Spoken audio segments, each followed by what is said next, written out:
welcome back to my channel. My name is Tatum Temia. I'm the host of the Blessed and Bossed Up podcast and the CEO of Anchor Media and Anchor Media Studios, where we're recording right now. So this is part 2 to my previous video on how to realistically become more like the Proverbs 31 woman. So picking up from where we left off, the next characteristics of the Proverb 31 woman is that she had a strong work ethic. Verse 17 says, she is energetic, strong, and a hard worker. Verse 27 says, she carefully watches everything in her household and suffers nothing from laziness. Now, I think in today's day and age, because everything is so instant, you can get stuff so quick, that people just really don't, a lot of the times, want to put the work in necessary to build the life that they want. Now, in today's day and age, everything is so microwave, instant. I mean, Amazon has conditioned me to where if I order from somewhere else and I don't get it in 2 days, I got an attitude, right? When I order some food, I want it right now. It's mine and I want it right now, right? Everything is a right now because we have access to so many things instantaneously. But I think we do ourselves a disservice when we don't realize the work and the consistent work ethic that goes into building the life that you want and having total life success.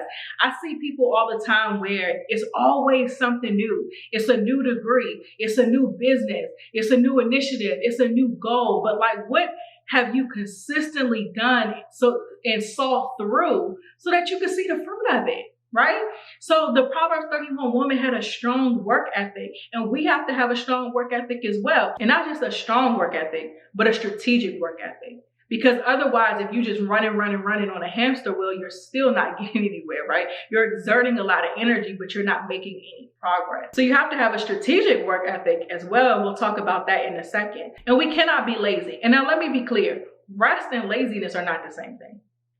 We need to rest. We need to go to bed. We need to sit down and put our feet up sometimes. We need to pull back from work every now and then. We need to disconnect and take vacation. I do not equate laziness to rest. And I think that's a mistake a lot of us make, especially as Black women, because we're always being the strong one. We always have to we make stuff happen. We take care of things, right? That's our nature. So some of us just don't know how to sit down. And if we sat down, we think it's laziness when instead it's just rest. So understand that's not the same thing. And we actually have a video on that, how to rest as a busy entrepreneur. So we'll put the link in the description for that for you. But a huge way to make sure that you have a strong work ethic is fueling your body. I was telling a friend today that we have to put premium fuel into these temples. When taking care of this temple that God has given us, we have to fuel it accurately, like eating organic food. I talked to you guys about my diet change, so you'll see that on the channel as well. But eating organic food, eating more fruits and vegetables, getting adequate rest, drinking water, minimizing the negativity that we consume, spending more time with people that we love so that we can release those feel-good hormones that benefit our body, having more sex if you marry, all of these different things, right, are going to fuel our work ethic because they're giving our bodies more energy to be able to do the things that we're called to do. So it's not just about how much energy you can exert. It's not just about how much you can pack in your day. That's not what I mean. Having a strong work ethic means having a strategic plan of action about what you need to do to make sure that you're doing all things well and fueling your body so that as you do those things, you're operating at your highest capacity. Also, we know the Proverbs 31 woman, she's entrepreneurial and she's a good steward. So in verse 16 through 18, it says, she goes to inspect the field and buys it. With her earnings, she plants a vineyard. In verse 15, it says, she makes belted linen garments and sashes to sell to the merchants. So she's enterprising, right? She's selling things. She's going into the field. She's inspecting things. And then when she makes money, she reinvests it so she can make more money. She's smart. She's enterprising. Many of us are smart and enterprising, but we're not strategic. And so what I really got from this when I first read it was just the strategy of inspecting things before you buy it. So in business, before you make a decision, count the cost. The Bible also says, like, what man builds a house without first counting the cost? So understand, what is it going to take for you to be able to do what you're trying to do? Is it worth it? Sometimes the cost is money. Sometimes the cost is your peace of mind. That ain't never worth it. Sometimes the cost is spending time with their family. And in my opinion, that's never worth it either. I don't subscribe to the hustler's mentality, and my family will always come before my business. I'll shut all this down before I lose my family. So count the cost before you do things, and make sure that whatever it is that you do, it gives you a return on investment in both time and money. So for me, before I make a decision to do something, is what is it going to cost? Is this worth it? So even starting Anchor Media Studios, purchasing this building, I was in a lease. I need to have an office space. I have a toddler. There's no way I'm going to be productive at home. He don't care about none of this, okay? He'll come knock his camera over right now because he want to play. So I can't work from home. I needed a space to work. So I had an office space, or still have it because I'm not out my lease yet. Had an office space. I'm paying, how much is the rent? Paying like maybe $1,500 or so a month in rent. Also, I'm not in the office 24/7. So I was sitting around like, okay, this office, yes, is providing me a space to where I can get stuff done. I'm not in here every single day. Sometimes I do work from home. So I need this space to also be making me money, right? Because if I'm spending money, I needed to come back with friends, okay? So how can this space make me money? So I actually have put my office up on Peerspace so that people can come and rent it to work and things like that on the days that I'm not there. So then I was thinking, how can I do this on a larger scale? And I've always been into real estate and want to own property, right? So the opportunity came up where we could purchase this space. And I'm like, oh, this is perfect. So now the mortgage is less than the rent that I was paying, and it's something that we own, and it's bigger, and it's something that can make more money, so I could work in it, and I could rent out the podcast studio, the room that you see me in, the other offices and things of that nature. So now it's a business in and of itself that's generating revenue, while also being a space where I could come and work. So again, the money that we're putting out in the mortgage is coming back with friends. It's a smart decision. So it might be cute to say, the space is beautiful. You can see it in this video. It might be cute to say, I bought commercial real estate. Great. Congratulations. But is it giving you a good return on investment?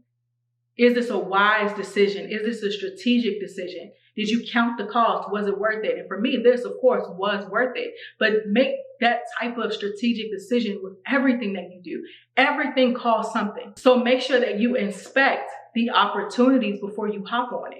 And lastly, the Proverbs 31 woman, she's proactive and she's a great planner, right? So if we go to verse 15, it says, she gets up before dawn to prepare breakfast for her household and plans the day's work for her household. So y'all know, you follow me long enough, this is something I took very literally. I'm a morning person anyway. And the best time, even for me, is to wake up before my house. So by the time my husband and my son get up for the day, breakfast is made. My son's food is put together for the nanny.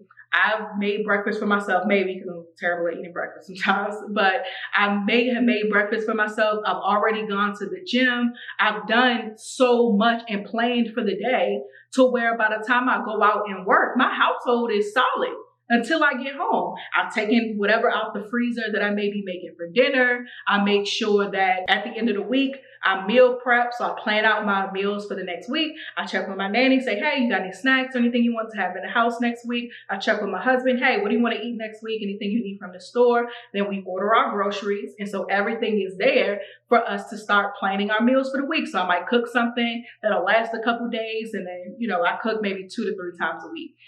Dinner, I cook breakfast for my son most days because it's easy. Stuff like oatmeal, he's like pancakes and stuff like that. So his breakfast is simple. I do it in the mornings, but planning for my household though, just is something that takes place ahead of time. So I'm not worrying in the middle of the workday, what we eating for dinner? And if I didn't plan that day, we just want to eat out. But, overall, just really planning and preparing in advance and waking up ahead of everybody else is so necessary. The days I'm the least productive are the days where I don't plan and I don't wake up ahead of time before my family. Something else that I started doing that works very well for me is planning the week in advance. So on Fridays, I plan what I'm doing all of the next week. It's helpful because when Monday comes, I'm not thinking about what do I have to do. That's brain energy that I don't even have to exert. I open my computer, I see what I have to get done, and I start working on it. I know my morning routine, so when I wake up, I know what's going on. It's simple. When you plan ahead, you don't have to be so stressed out on a day-to-day. And of course, things happen, so everything's not going to go according to plan. But when you plan for what you can plan for, the interruptions become a lot easier to deal with. So that's it for this video. I hope you guys have enjoyed all of these tips. Make sure you purchase my book, She is Uncompromising, A Christian Woman's Guide to Mastering Motherhood, Business, and Everything in Between. Even if you're not a mom, this book is for anybody who wears multiple hats and you're looking for ways to have total life harmony. I don't believe in balance. I tell you guys that all the time. It's a circus act and not practical, but I believe in total life harmony. And I talk about that in the book. So you can get that at tatumtemia.com. Make sure that you like, subscribe, hit that notification bell so that you don't miss when we do another video. And I'll see you in the next one.